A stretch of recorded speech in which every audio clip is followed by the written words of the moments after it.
Honorable Finance Minister, Srimati Dinamalar Sitharaman ji in Parliament today. The Finance Minister is joined by Honorable Ministers of State for Finance, Shri Pankaj Chaudhary ji, Dr. Bhagwat Karar. Also on the dais are Finance Secretary and Secretary Expenditures, Dr. T.V. Somanathan, Secretary Economic Affairs, Shri Ajay Seth, Secretary Deepam, Shri Tuhin Khan Pandey, Secretary Revenue, Shri Sanjay Malhotra, Secretary Financial Services, Dr. Vivek Joshi, and Chief Economic Advisor, Dr. V. Anantanageshwaran. A warm welcome to the Finance Minister and her team at the National Media Center. At the beginning of the press conference, Finance Minister will make her opening remarks. After that, we will open the floor for discussions and questions and answers. Thank you. Over to you, Minister Ma'am.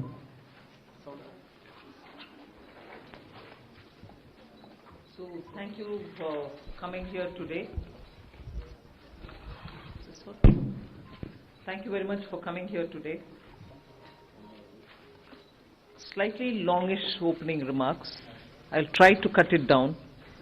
But over and above what you heard me say, I just want to give the overall perspective, so I'll take a bit longer than I desire. See, this is an interim budget presented just before the election, obviously.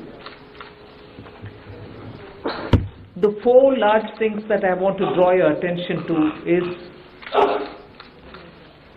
GDP. You get the numbers, you see it and so on, but I want to bring in this dimension, that governance, development and performance. On all these three heads, I'd like to say what actually we have achieved, because that forms the backdrop. So, on governance, this budget speaks from a position where we have delivered on development, we better manage the economy with correct intentions, correct policies, and correct decisions. So, it's a governance with care, conviction and confidence. If that stood for the GDP's G, the D stands for people living better, earning better, and having high aspirations for the future. And if I move to the P, the performance, 3 consecutive years of 7% growth. Fastest growing economy in G20, all parts of the country participating in the growth. Price stability and inflation management.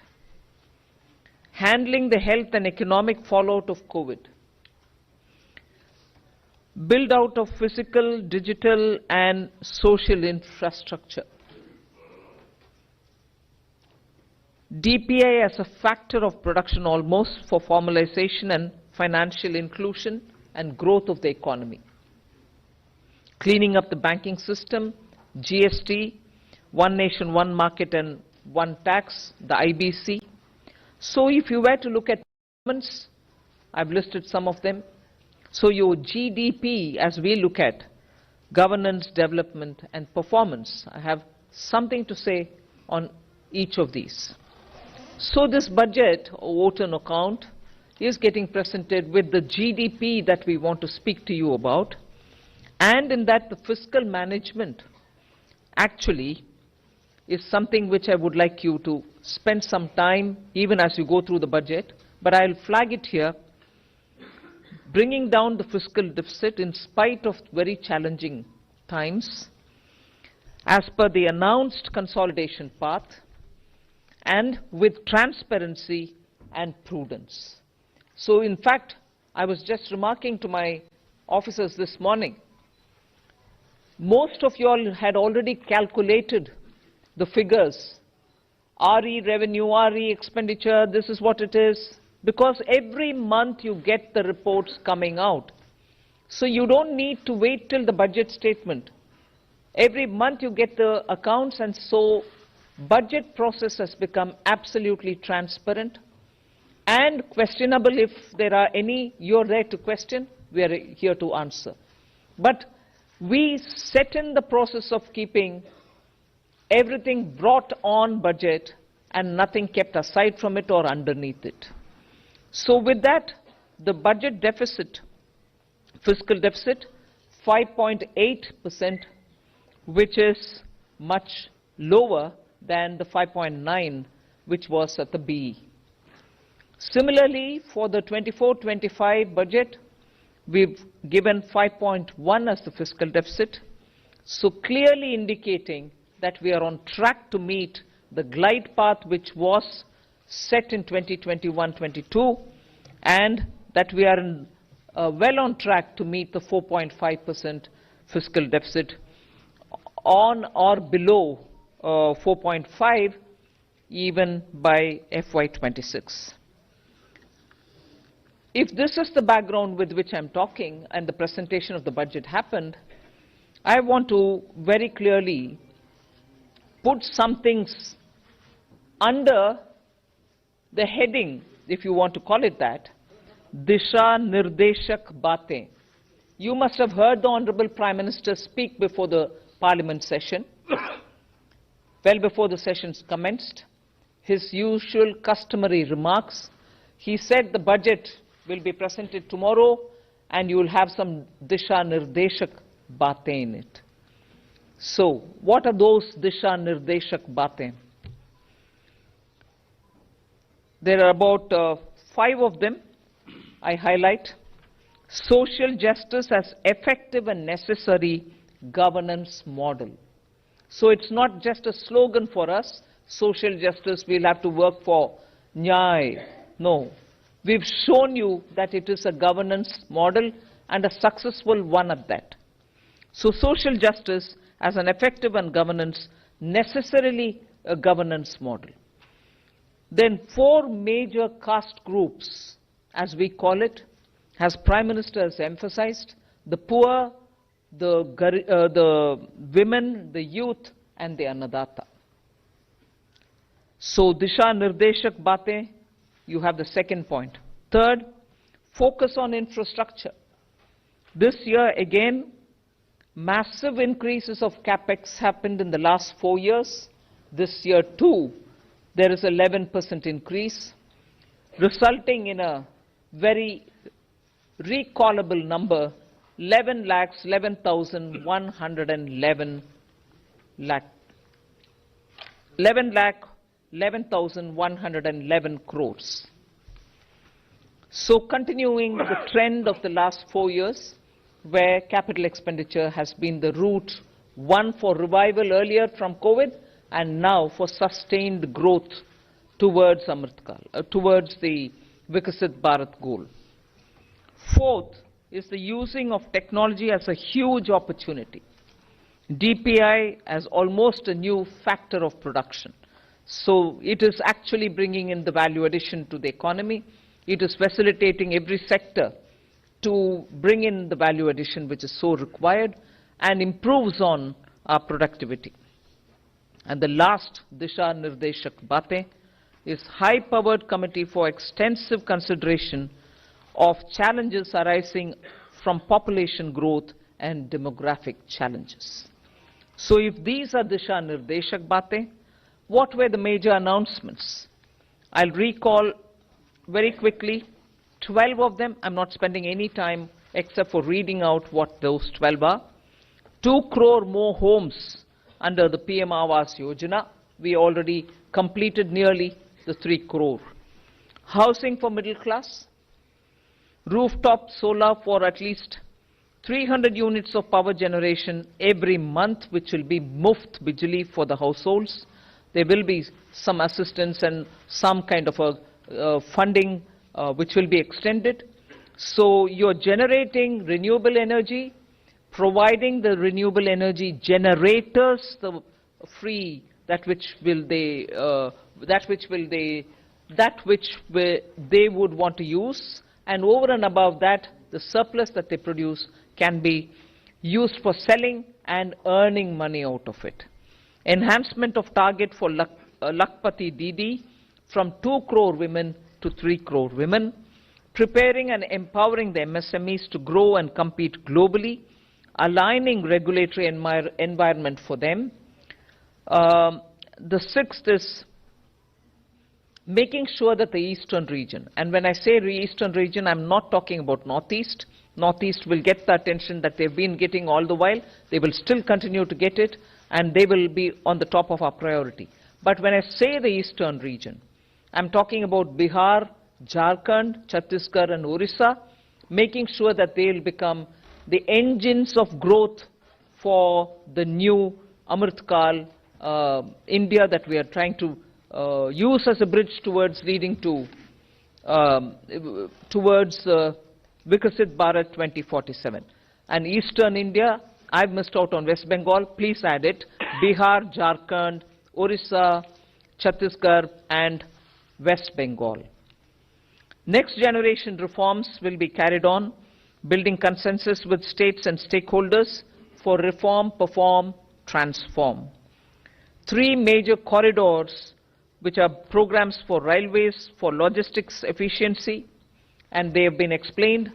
The important point that I want to highlight there is to make sure for Vikasit Bharat, you just don't need to build for better passenger convenience, you need to build for better passenger convenience. You need to give them safety. You need to shorten the traveling time for them. So one of the corridor is going to give emphasis for high density routes where passengers traffic is very high. We need to bring efficiencies and better safety in those areas. But for Vikasit Bharat, passengers need to move as they wish. But equally, materials, raw materials, building goods, cement, rare earths, minerals, we need them to move efficiently as well. So the corridor will take care of that as well. So the synergy between movement of people and movement of goods is what is being highlighted in the 3 corridors that we're talking about. Ninth announcement, that is urbanization, looking at Metro and Namo Bharat. One of the railway related things which I missed out on telling you, 40,000 bogies are going to be improved in the standards with which they can be effective rolling stock and also give the convenience in the passenger experience inside the bogies as well. So 40,000 coaches are going to be brought up to the level of Vande Bharat standards. Metro and Namo Bharat I did mention, so that urban transformation through transit-oriented development can happen. The 10th announcement which I draw your attention to is 1 lakh crore corpus for research and innovation by private sector. So that's coming in at the 10th. 11th is boost to tourism, including spiritual tourism. Interest-free loans will be given to states so that they can build on iconic tourist centers. And the 12th one is supporting reforms in state. They are separate from the development of tourism centers, and therefore I want you all to have the clarity that help to centers are supporting reforms in state is slightly different from boost to tourism. There will be a white paper on economic performance of the last 10 years compared with the previous 10 years. The 12th announcement is so much a statement that I would like to make, which is what I made in the budget speech as well. Government has got the trust and the confidence and the blessings of the people based on its exemplary track record of GDP, as I said, governance, development and performance, effective delivery, and also on Jan Kalyan. So highlighted points have been realized as goals of Vikasit Bharat till now, and they are the realizable goals also continuing to be so, because what we want to underline is we govern with good intentions, true dedication and hard work in the coming years, and that's why Amrit Kal is also now called Kartavya Kal. In short, that's the budget. Thank you very much.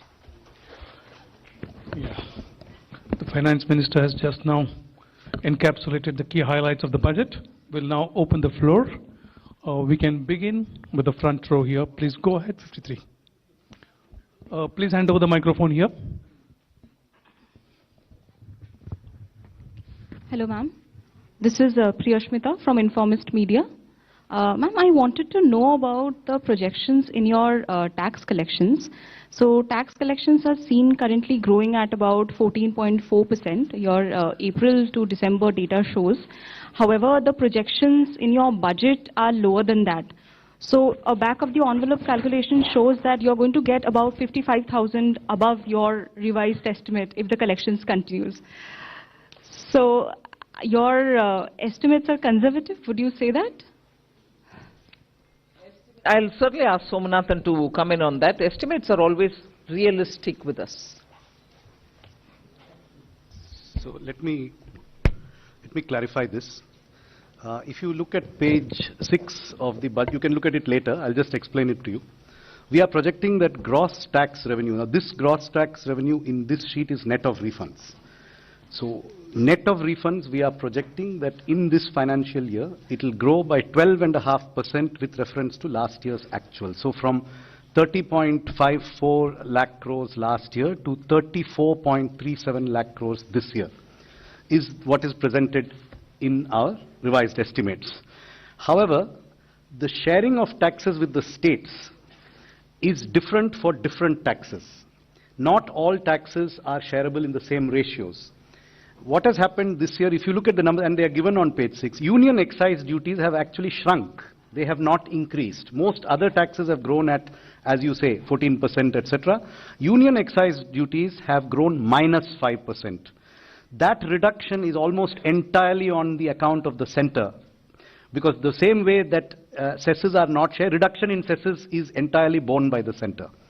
So as a result, the state's share has increased by 16.5% in our revised estimates. Between the state share in the revised estimate and the state share last year, there's an increase of 16.5%. So taxes are growing 12.5% net of refunds. State share is growing 16.5% net, and therefore net to center is growing only 10.8% approximately. So there is no expected further, padding or anything here. This is our realistic but slightly conservative estimate. Okay, the next question, please. 65. Please go ahead. Hi, ma'am. Yeah. I'm Kriti from Informist Media. So you mentioned that CAPEX, there has been a push towards CAPEX. However, the CAPEX jump for this year is 11%, right? Which is lowest in last 4 years. So are we moving towards a place of moderation in CAPEX? And secondly, while the budget, this is another unrelated question, while the budget clearly says that you are committed to your 4.5% target, you have also been recommended to bring down your debt to GDP ratio to 40% level, which still stands above 50%. So how are we looking towards moving towards that target? Thank you. First of all,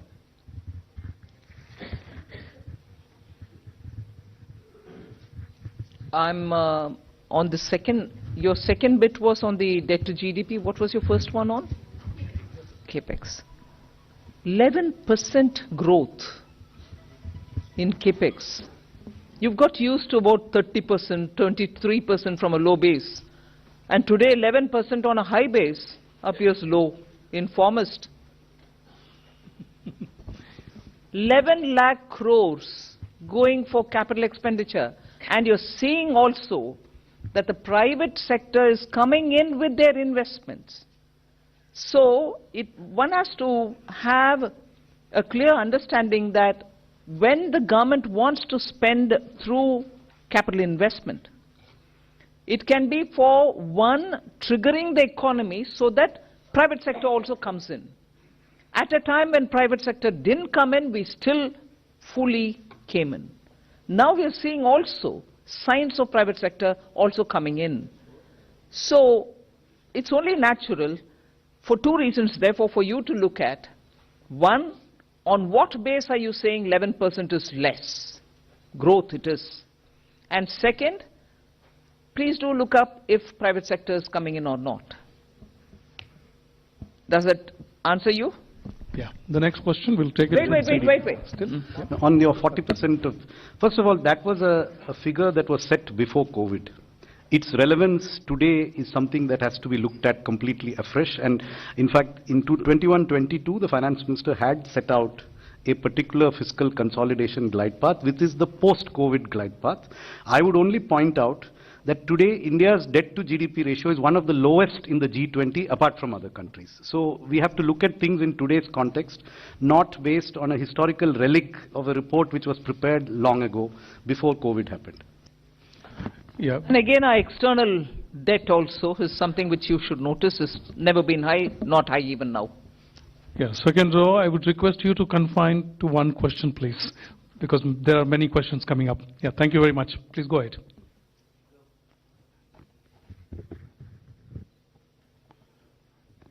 Yeah. दूसरा दे दीजिए. Give this another नमस्कार mic. Ma'am, आलोक प्रियदर्शी हूँ मैं CNBC आवाज से. मेरा सवाल ma'am ये है कि एक कंज्यूमर के नाते, एक टैक्स पेयर के नाते हमेशा लोगों की ये उम्मीद रहती है, या इस देश में कैसे कह सकते हैं कि चुनाव इतने ज्यादा आते हैं कि लोगों को लगता है कि जब चुनाव आएंगे तो उनकी जो मांगे हैं वो पूरी हो जाएंगी, टैक्स के मोर्चे पर कहें, या फिर जो पॉपुलिस्ट मेजर्स सरकार लेती है.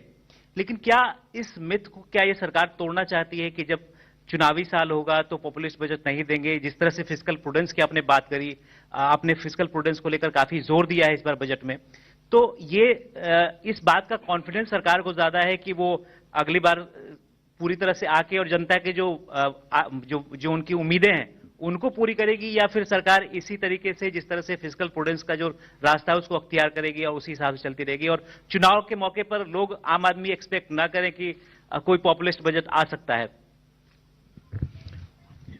आप डिस्कशन जैसे प्रश्न पूछ रहे हैं भाई. मैं पहले से बोलते आई हूं और माननीय प्रधानमंत्री जी भी इस विषय में बोलते थे, कल परसों भी उनका बयान है. वोट ऑन अकाउंट क्या है, कैसे है, आपको मालूम है. So we largely kept vote on account as vote on account, but also showed how the economy will be moving forward and what's our plan for it. Who are we going to aim at when in July, when we come back to present a budget? Who are the sections who will be addressed? What are the kind of investments we'll make? However, very clearly showing that on capital expenditure, we are showing an increasing growth. More money is being put in for that, for innovation, and so on. So announcements भी है, ये नहीं है कि vote on account है इसमें कुछ और नहीं है. Announcements है, दिशा निर्देशक बातें भी है. So vote on account and interim budget को कैसे, किस हद तक उपयोग कर सकते हैं, और वो भी कॉन्फिडेंस सरकार, उस हद तक हमने यूज ही किया है. Yeah, Z Business, and after that you hand over the microphone to your right. Yeah.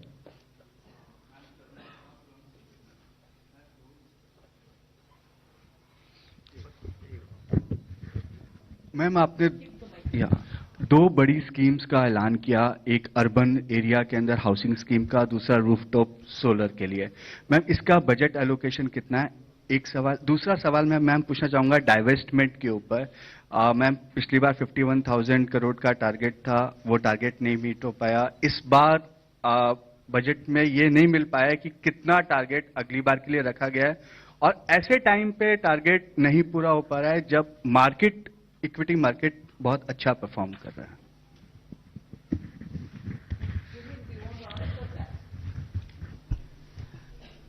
पहली बात तो मैं ये स्पष्ट करना चाहूंगा कि जो डिसइन्वेस्टमेंट है उसमें हम वैल्यू लॉकिंग का प्रिंसिपल लाते हैं. आपको एक मैं छोटा सा उदाहरण देता हूं. हमारे जो 61 लिस्टेड सीपीएससीज हैं और 16 पीएसबीज हैं, एक यानी कि 1 जनवरी 2021 में, यानी कि 3 साल पहले उनका combined market cap 15 lakh crore था, और आज के वक्त में वो 58 लाख करोड़ है. तो हमने 42 लाख करोड़ की वेल्थ क्रिएट की है पब्लिक सेक्टर में, और उसको माइनॉरिटी शेयर होल्डर्स जो उसमें हैं उन सबके साथ उनकी वेल्थ शेयर हुई है। तो आप वेल्थ इफेक्ट नहीं देख रहे हैं, आप सिर्फ उसमें से वेल्थ में से हम क्या निकाल रहे हैं, लेकिन वो जो वेल्थ जनरेट करना भी इक्वली इंपॉर्टेंट है। एक साल लोन में हमने 21 लाख करोड़ का एडिशन किया है। तो आप समझ सकते हैं कि 2014 से जब हमने 4.2 लाख करोड़ का डिसइन्वेस्टमेंट किया है और 4 लाख करोड़ का हमने डिविडेंड लिया है सीपीएससी से 8.5 लाख करोड़, उसके मुकाबले एक ही साल में 25 लाख करोड़ का हम मार्केट कैप ऐड कर रहे हैं। तो ये जो वैल्यू अनलॉकिंग स्टोरी, इसका मतलब ये है कि आपको डिसइन्वेस्टमेंट करना है तो वेल्थ भी इंप्रूव करनी है, शेयर की वैल्यू भी लेनी है, और तब डिसइन्वेस्टमेंट कैलिब्रेटेड वे से करना है। इसलिए सरकार ने डिसइन्वेस्टमेंट का एक तो हमने कोई फिक्स टारगेट भी इसे नहीं रखा है। हमने ये कहा है कि हम एक अदर रिसीट्स में एसेट मोनेटाइजेशन हो, डिसइन्वेस्टमेंट हो, वो सब जाते हैं। और दूसरा रिसीट का एक इश्यू है कि हम कभी भी यदि हमें अपॉर्चुनिटी मिलेगी इससे ज्यादा भी कर सकते हैं, लेकिन एक उसको फिक्स्ड मार्केट सिग्नल ये देना कि हम शेयर बेचेंगे ही बेचेंगे, इसी प्राइस पे बेचेंगे, उसके कारण उसका प्रतिकूल असर मार्केट में पड़ता है। इसलिए जो हमारा वो है अर्थ ये है कि हमारा जो रेवेन्यू है, और दूसरी हमने इंपॉर्टेंट स्ट्रैटेजी है कि डिसइन्वेस्टमेंट और डिविडेंड ये दोनों ऑपोजिट डायरेक्शन में हैं। जब हम कंबाइंड कह रहे हैं हम 92,000 करेंगे तो कंबाइंड आप देखिए, और non tax revenue is the biggest story. लगभग 75,000 करोड़ का नॉन टैक्स रेवेन्यू ऐड हो रहा है और हाईएस्ट ग्रोथ उसमें ही है। और अब लगभग 1 लाख करोड़ जो है, यदि आप बजट से देखें और नेक्स्ट बजट में देखें तो 1 लाख करोड़ का नॉन टैक्स रेवेन्यू हम ऐड कर रहे हैं। और नॉन टैक्स रेवेन्यू ऐड में डिविडेंड की बहुत बड़ी भूमिका है और डिविडेंड हम एक्सीड कर रहे हैं। तो इसलिए आप कंबाइंड वे से इस सारे यदि इस सेक्टर को देखें तो हमको एक नई दिशा में जाने की जरूरत है, जो हम गए हैं। Regarding the new schemes, rooftop solar के लिए 10,000 करोड़ का प्रोविजन है बजट में। As regards the urban housing scheme, its contours are being worked out, and there is a token, and it will be funded when the exact contours are finalized. Yeah, the next question, please go ahead. 81, please. Okay, I mean, I'll... Hello. Yeah, go ahead. Yeah, sir. Prakash Predarshi from ET Now. Ma'am, the benefit of lower tax rate of 15% has been extended for startups and investment by sovereign wealth funds. My question is, I mean, has it also been extended for manufacturing unit?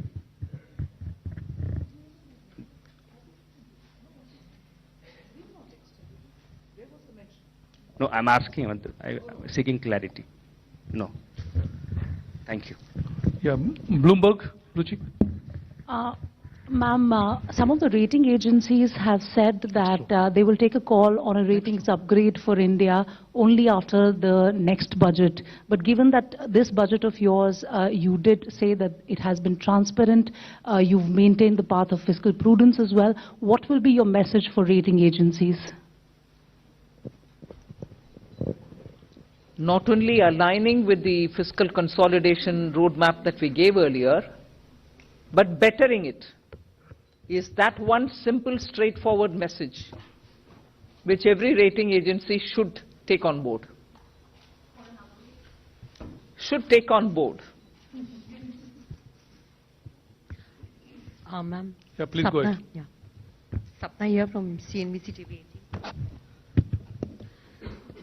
Ma'am, two questions. One very broad, generic. Excellent work in terms of fiscal consolidation. Just want to understand, is it slightly ambitious to have a 5.1 number right away in the interim budget? I mean, broadly expectation was July budget, you know, you will start kind of... No, I don't mean that. No, I don't mean that, but just try to understand, like in 2 years, you'll be able to do below 4.5%. Very broad understanding, ma'am. One is that.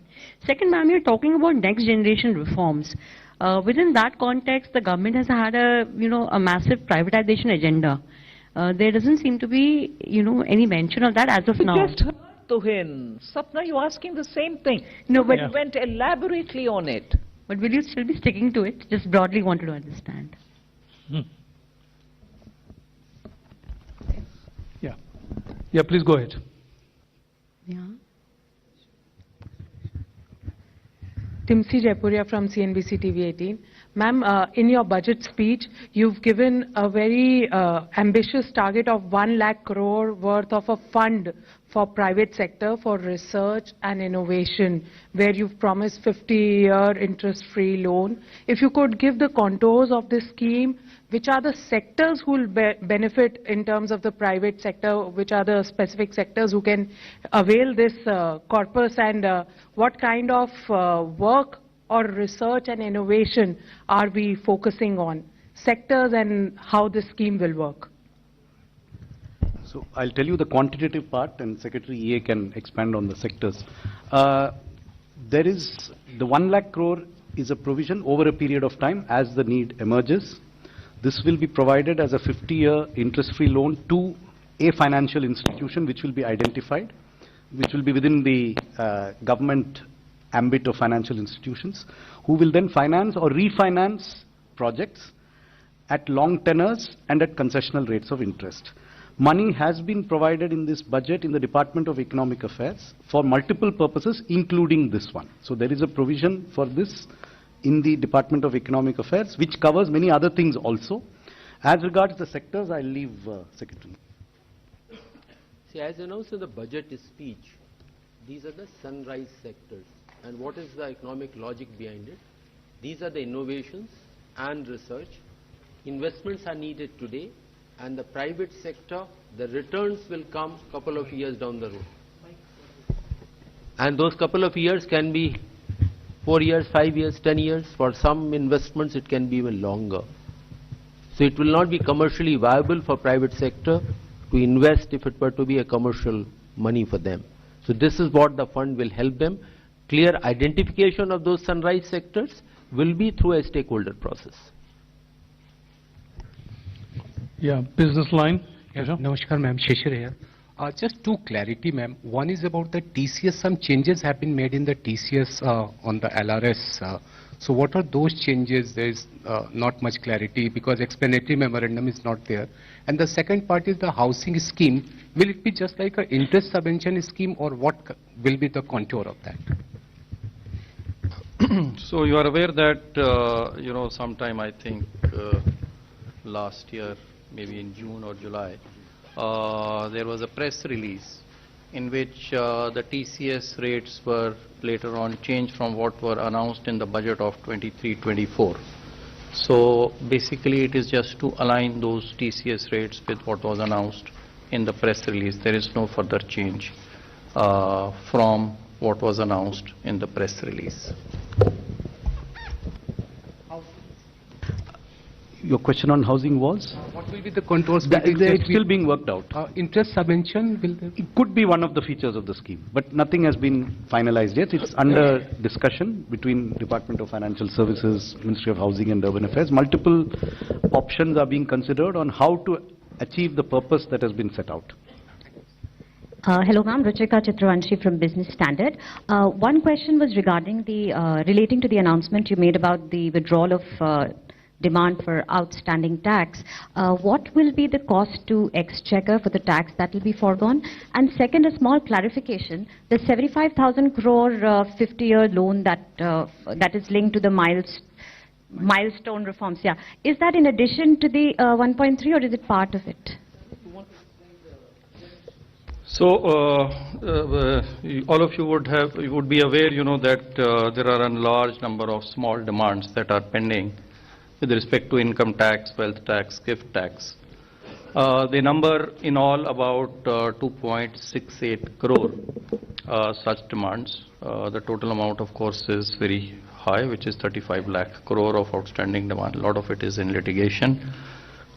But many of these demands, about 2.1 crore, in fact, 2.1 crore out of 2.68 lakh demands are valued less than 25,000 rupees.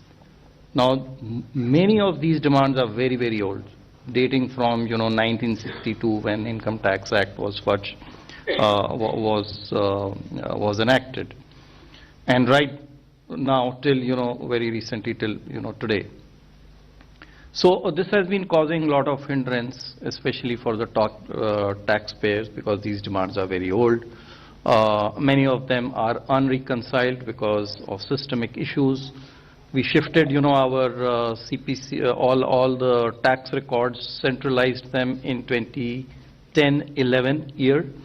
And so that's why a cutoff has been taken at 10-11, because previously the demands were decentralized. And so we are unable to, verify many of them, causing disruption and hindrance in payment of refunds. So out of this 2.1 crore demands, which are less than 25,000 rupees, about 58 lakh demand entries for the period pertaining to financial year 9-10. And then from 10-11, these are less than 25,000, as already announced by the Honorable Finance Minister, and another 53 lakh entries pertaining to the remaining 5 years from 10-11 to 14-15.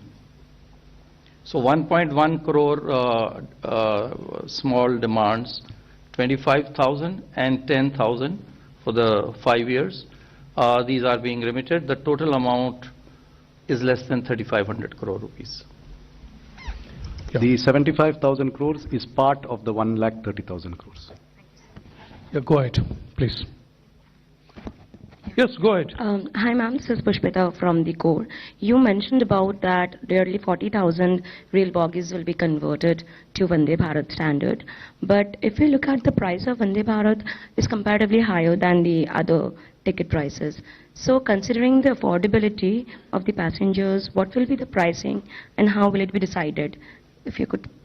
It's up to the railways, but Vande Bharat trains are one thing. The bogies 40,000 being upgraded to the Vande Bharat standard is another thing altogether. Those bogies probably cannot even take the speed with which we want to improve the high density areas with better speedy transportation for the common man.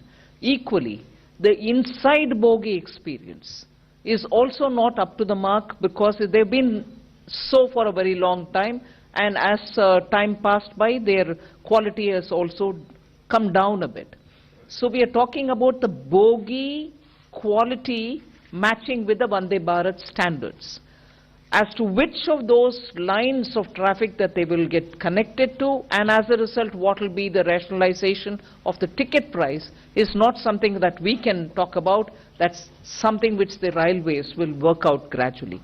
But progressively, that point proves that through the 40,000 bogies that we're talking about, the quality of the Indian rail bogies, which are so important for safe travel and also ease of living travel and comfort, will need upgradation, and this is what we're aiming. Yeah. Please speak into the microphone. Yeah, good evening, Minister. Minister, you had announced an aggressive plan for privatization of 2 government banks a couple of years back. So is that proposal still on table? And my second question is your thoughts on the shrinking successively, every successive year we've been seeing the divestment receipts shrinking. So your thoughts on that? I thought Tuhin had explained the second part of your question, but never mind, I'll ask him to again probably explain it. He'll give you an answer. We're not sitting on judgment over anything. The disinvestment receipts, as you say, is that, is basically you part with your wealth, which is the shares or a property, and convert it in and monetize it. Now there is a wealth effect also there, and we have partners which are the listed companies, the minority shareholders. Our point is that we are also, taking care of GDP, as FMM mentioned, in respect of CPSEs. If you look at the CPSE's performance, whether it comes to capex of 3.2 lakh crore, whether it is their growth story, whether their investment in green energy, whether their performance in return on capital employed, whether you look at return on equity, on all fronts, we are seeing that they are big market players, they continue to improve, and therefore they continue to reward shareholders, including the government, Government is a majority shareholder, but a large part of our shareholders are minority shareholders. So therefore, any strategy, calibrated disinvestment strategy, which will actually do the sum over a period of time is much more than that. And besides, the shares also give you dividend, and we have a consistent dividend policy too. And money is fungible. So we have to have a new paradigm in terms of thinking about, and not to just keep on parting with our wealth at one stroke. We can always do it in a gradual, calibrated way. We'll take a question from the right side, ma'am. Please go ahead. Yeah.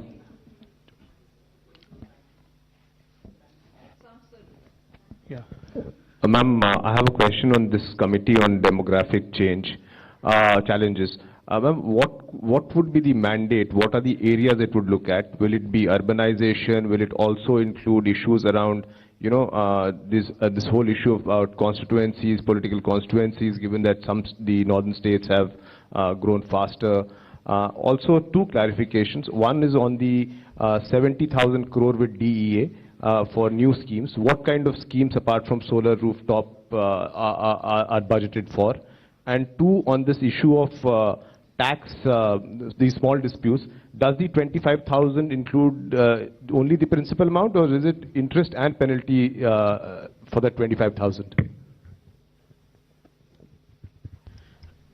On the provision for Department of Economic Affairs, this has two components. There are certain specific announcements that have been made, and those are provided for. In addition, there is a large increase in our capital expenditure budget. We have, as was done in the year 2022-23, we have kept this in the Department of Economic Affairs to be allocated to whichever department requires it at the pace that it's able to absorb, so that we have flexibility to allocate it to whichever department is able to absorb it fastest, whether it's railways, highways, telecom. We have all of them, and they are all essentially eligible to take this money when the requirement arises, so that we have flexibility to optimize its utilization. Hello, ma'am. As to your, let me answer the second part. As to your question as to whether the 25,000 rupees amount which is remitted being withdrawn, you know, till the year 9-10, and 10,000 being remitted from 10-11 to 14-15. Let me clarify that this is the amount of demand which is mentioned in our books.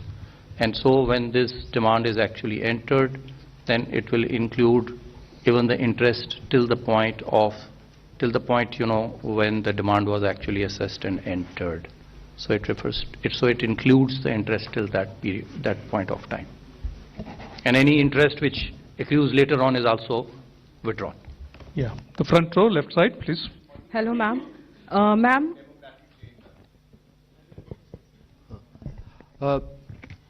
See, when we talk about demography, it is an opportunity, it is a challenge.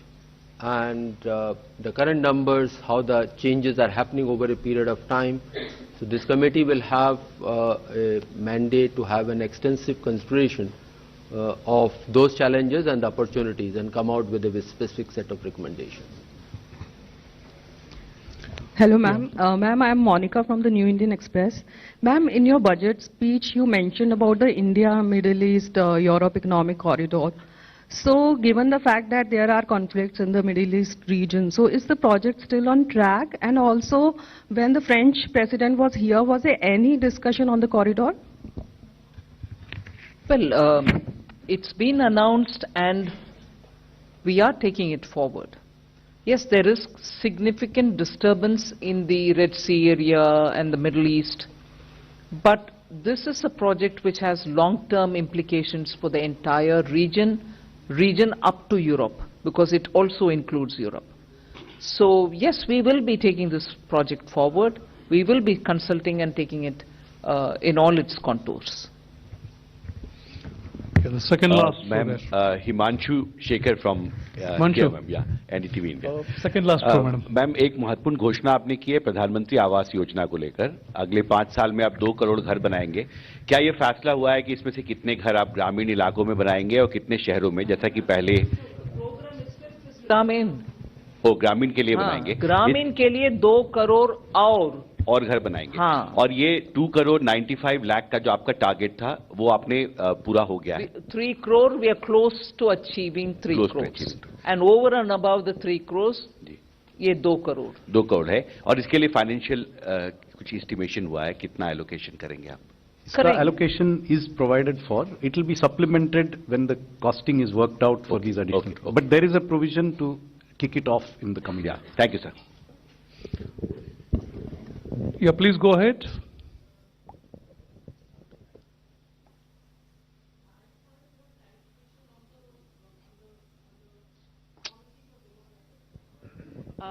You mentioned the mandate, which I think we wanted a bit more clarity on that. Is it going to be something similar to the population control bill that has been spoken about in the past, or is it going to have a different mandate? We just needed bit of.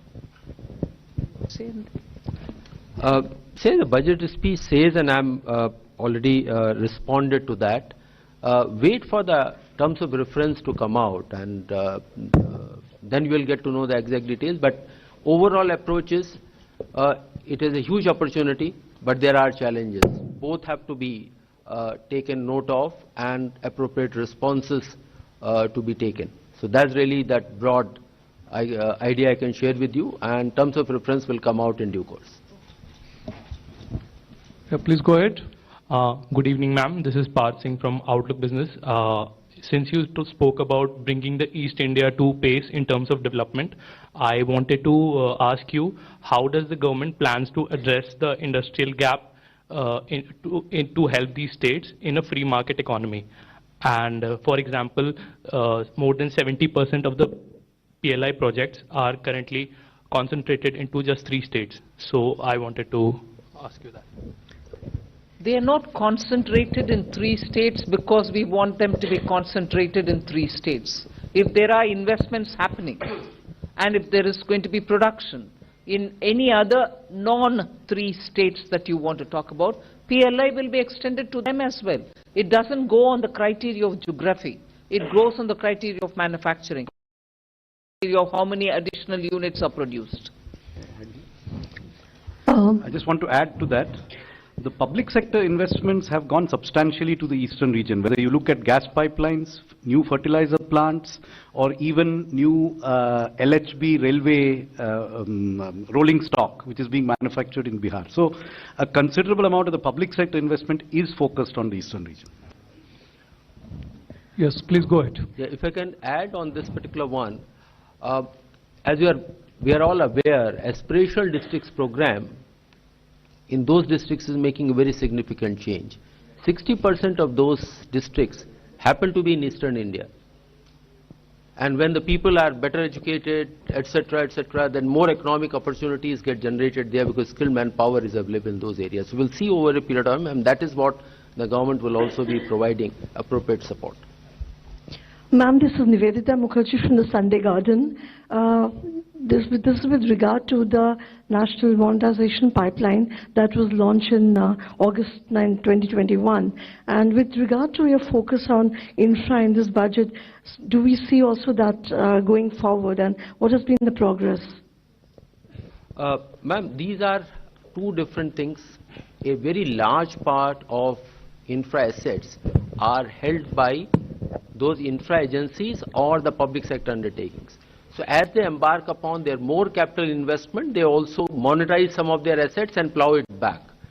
Some of the assets are owned by the government, so those monetization proceeds come to the government. So that one is going on, and that periodically those numbers come out, and if I recall, next year is also a very ambitious number for monetization. But everything doesn't come to the government there. Ma'am, I have a question. Actually, could you please Please elaborate? identify yourself, then ask a question. I am Bani Kinkar Patnaik from the Economic Times. Ma'am, could you please elaborate a bit on the proposed changes in the calculation of agricultural income under the new tax regime? And ma'am, on the 75,000 crore loan. See, under the new tax regime, income from agriculture? Yes. Huh? I mean, some Where are we? some reports I saw, ma'am. That's why I'm not here to answer some reports. We'll go ahead. Ma'am, on this 75,000 crore, interest-free loans to states, since it is part of 1.3 lakh crore allocation under capex, so will the same, reforms conditions continue, or will there be additional reforms conditions? The specifics will be worked out, and it will be reform linked. What reforms, how much, for what, is something that will come when the guidelines are issued. Yeah, please go ahead. Yeah. Hi, ma'am. This is Vikas from The Hindu. In last year's finance bill debate, during the debate, you had announced the formation of a new committee to review the national pension system benefits to central government employees. And there was an expectation that, by 6 months or so, we might have some outcomes that you could consider. So can we expect that anytime soon, or do you think that might be left for the full budget now? One. And secondly, you've committed your government to, taking forward the next generation reforms. I want to get some sense of what are our priority areas there. And lastly, sorry to take a stab at it again, but this population growth committee that we're looking at, is it likely to happen after the census, because we've not had a census for a while? And as per the National Family Health Survey 2020 numbers that we have, our total fertility rate is already below the replacement rate at around 2. So is there some way that we're looking at keeping our population stable at a certain level, or to reduce it over a broader period? You may want to help me by saying question number 1, question number 2. I'll go on answering. You seem to have asked me about 5 different questions, right? Please go ahead. What was your first? Sorry. NPSOP. NPS was first. Once we are ready with the report, we'll let you know. There is I don't think there was a time given. We said at the earliest they will give the report. Yeah, so that stays there. What's your second? Second was, ma'am, some sense of the priority areas for next generation reforms. Ajay, you want to add in there? See, you would have noticed that a particular section and extensively covered that what will be the broad strategies for the next several years, getting into those. So those are the indications that can be the broad area for the reforms, the next generation of reforms. But that's not an exhaustive list, but the broad sense you can get it from there. Yeah. And the third was, ma'am, the population bit. The third was the population bit, ma'am. Yeah, I think, please confine to one question, because, many questions are still there. Please go ahead. Yeah. Good evening, ma'am. Janani from NDTV Profit. Ma'am, I would like to get some perspective on some of the scheme outlays. One being the capex infusion to OMCs. In FY24 budget, there was 30,000 for retrofitting, petroleum retrofitting for OMCs. This, in the revised estimate, it was said that 15,000 only would be allotted ahead of the budget, but later we are seeing that the same 15,000 amount is there for FY25. Just want to understand if the same has been deferred. And also on the fertilizer subsidy, comparatively it's lesser, so the reason or reasons behind that math. On the oil marketing company public investment, the requirements were reassessed, and it's also been deferred to next financial year. So it has not been provided in the revised estimate. So it was not that it was provided. They're just coming out with the revised estimate. So it is not going to be in this financial year. It's been provided for in the next financial year. And the second part was? Fertilizer subsidy. Fertilizer subsidy is estimated based on recent trends in global ammonia and fertilizer prices, which have been on a downward trend for the last 6 months. So it's our current estimate based on the best information we have right now, which is very different from the prices which were there during the early part of this year. Adrija from Money Control. You have assumed nominal GDP of 10.5 for the budget. So that would, just wanted to know the division between the real GDP growth and the deflator. Also, the tax collection growth is seen at 11.5, if I'm not wrong. So there seems to be a more significant gap between the two, which we've seen a trend in the past. One more clarity, I'm sorry for adding. This is with regard to a mention that the average real income of people have increased by 50% with moderate inflation mentioned in the speech. I just want to clarify, is this linked to investment rate or per capita income? Thank you. Answer. Again, you have to help me out, and you asked 2-3 questions. So again, for the budget purposes, it is the nominal GDP which is relevant. That's how the fiscal deficit and other deficit numbers are done. So that estimate is 10.5%. And I recall last year, again, several of you said that are we underestimating, overestimating, etc. We said we have a realistic number. Of course, this year it has been a little lower, 8.9. So our sense is that next year, 10 and 10.5% nominal growth rate is a reasonable number. As far as real growth is concerned, the breakup is not a budget issue. You would have seen the document which Chief Economic Advisor has brought out just 2 days back, and he has extensively covered his take on what the real growth would be. And so you would have read the document already. Your second question? The 50% 50% is I said that announcement, or rather the data which has been shared in the budget, is in real terms. So that has nothing to do with inflation. You are combining the two issues here. There's on a constant prices, income has gone up by 50%. There's yet another statement which is coming up. There has been a moderate inflation. Inflation has been kept within the policy band, except for the post-pandemic period.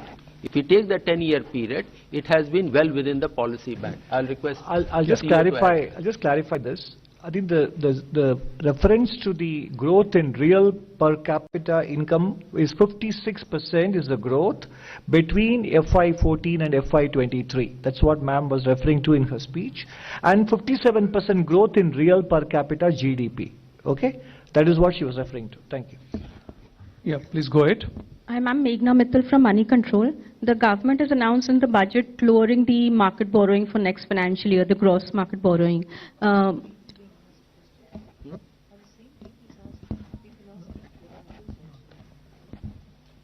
So I just wanted to understand what gives the confidence to the government that they'll be able to lower the market borrowing amid the global challenges and the capex increase that has been announced. So I think the confidence comes from the numbers that are presented. So if the revenue numbers are realistic, if the expenditure numbers are realistic, then the deficit number is realistic. That deficit number is then broken up into sources of financing. And we have taken a 10.5% nominal growth rate, 11.5% revenue growth rate, which is buoyancy of less than 1.1. This year we have achieved 12 plus with a nominal growth of 8.9. So I think a very decent, very conservative buoyancy has been assumed. In addition, the expenditure numbers are realistic. We have provided for everything. Therefore, the deficit numbers are achievable. And the borrowing breakdown is given here in terms of how much is market, how much is small savings. Small savings, we have shown a declining trend in resources from small savings. We have shown a declining trend in external debt, and that is reflected in these borrowing numbers. So these are very realistic borrowing numbers. On the gross borrowing coming down, next year, some of the repayments of loans taken will not be happening from the consolidated fund. They are repayments of the GST back-to-back loans. So they don't necessarily lead to new gross borrowing. So there is a slight recalibration between the growth of the net, in fact not the growth, the decline in the net borrowing is gentle, the decline in the gross borrowing is steeper, but there is a reason for it. So it's very realistic. Good evening. Supplement this answer, and your answer to your question lies in what the Finance Minister committed 3 years back, consolidation path, fiscal consolidation path. When the GDP is growing, but fiscal deficit is being brought down and coming down now to 5.1%, even with a higher GDP number. Borrowings are lower, and with that path, it is expected to be lower as well. Yeah, we'll good take evening, a question ma'am. from the middle row. Good evening, ma'am. This is Sanjay Agarwal. I first like to congratulate the entire... I'm Sanjay Agarwal. I work for PN News, ma'am. It's a newspaper. This is a newspaper, ma'am. What news? It's PN News. It's a newspaper. It's a bilingual, ma'am. Yeah. So PN News. How do you spell it? It's P for press, N for nation. PN. Yeah. So first, like to congratulate you. You've made history by presenting the 6th consecutive budget. My question has already been taken by another friend.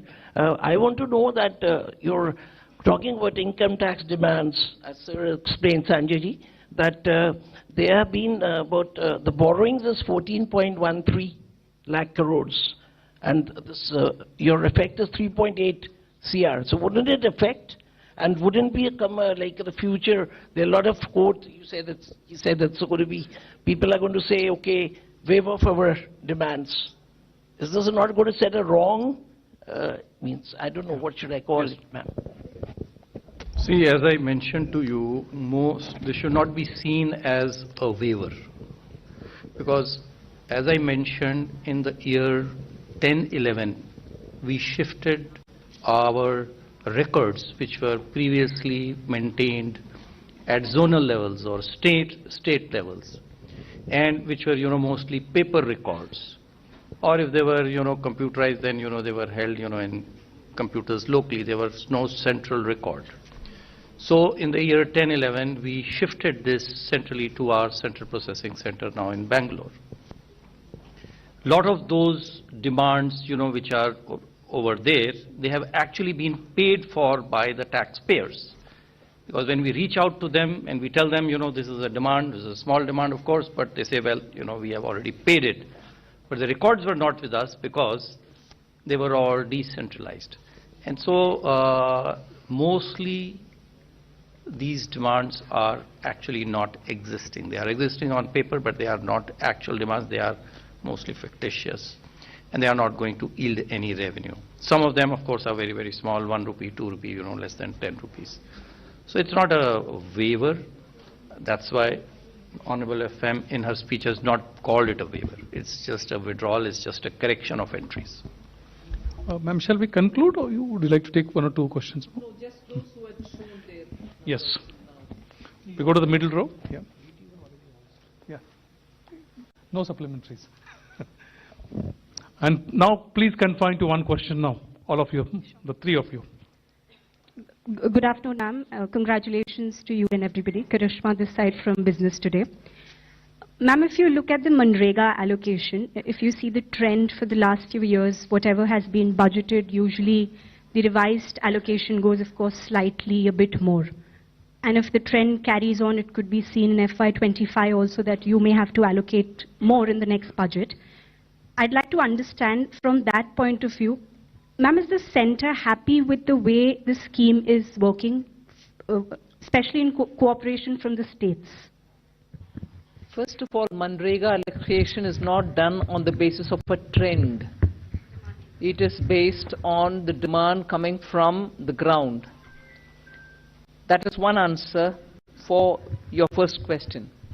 But on your second, much more than me commenting, CAG has commented on the way Manrega is operating in some states, where claims are all reaching a stage where they need to be verified. Are they really existing people in the ground? Are people not really those for whom the payments are going? And questions critical to the very spirit, letter and spirit of that program.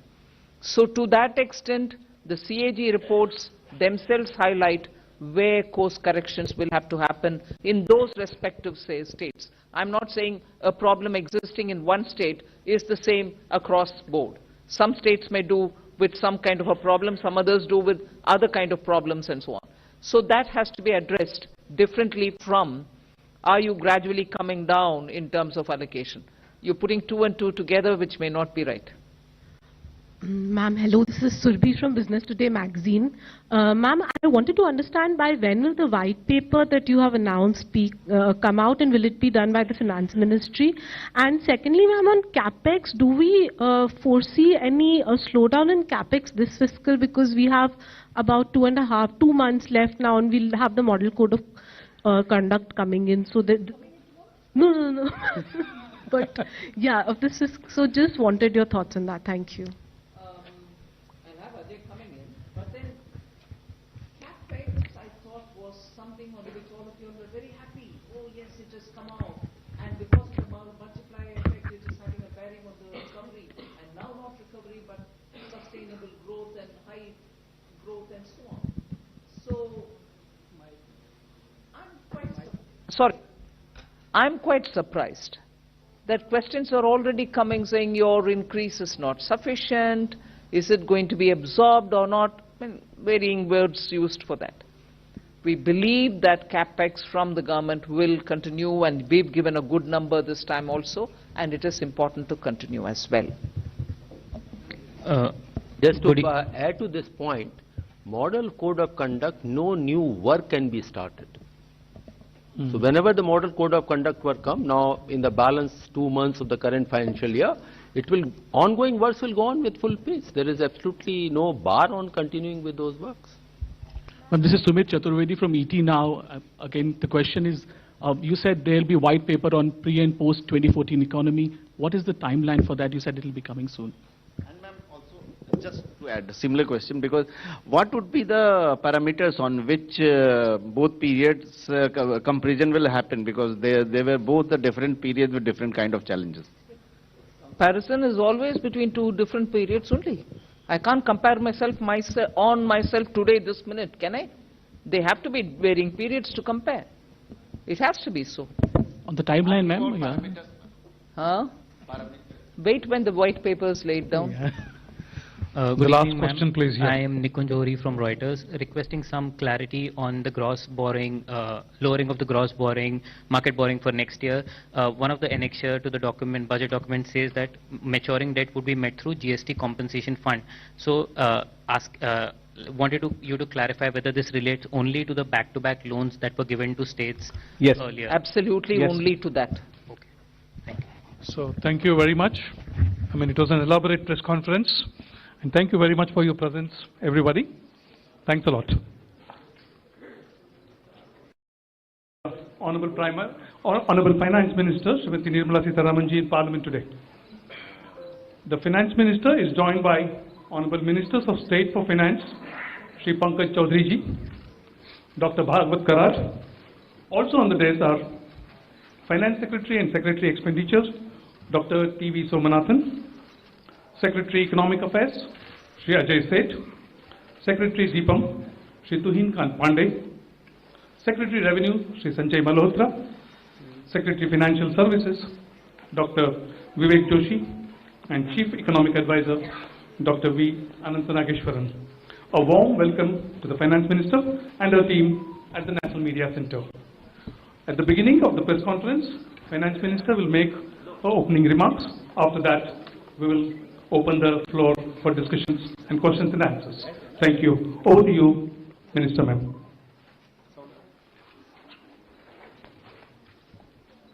So thank you for coming here today. Thank you very much for coming here today.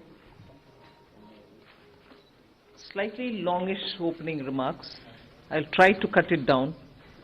But over and above what you heard me say, I just want to give the overall perspective, so I'll take a bit longer than I desire.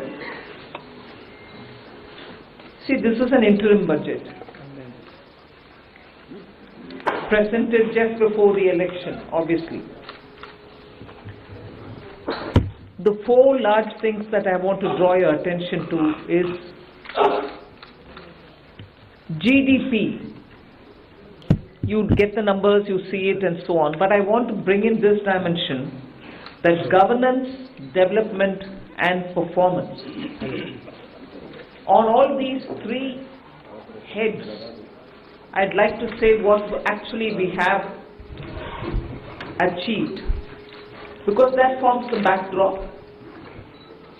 So, on governance, this budget speaks from a position where we have delivered on development, we better manage the economy with correct intention,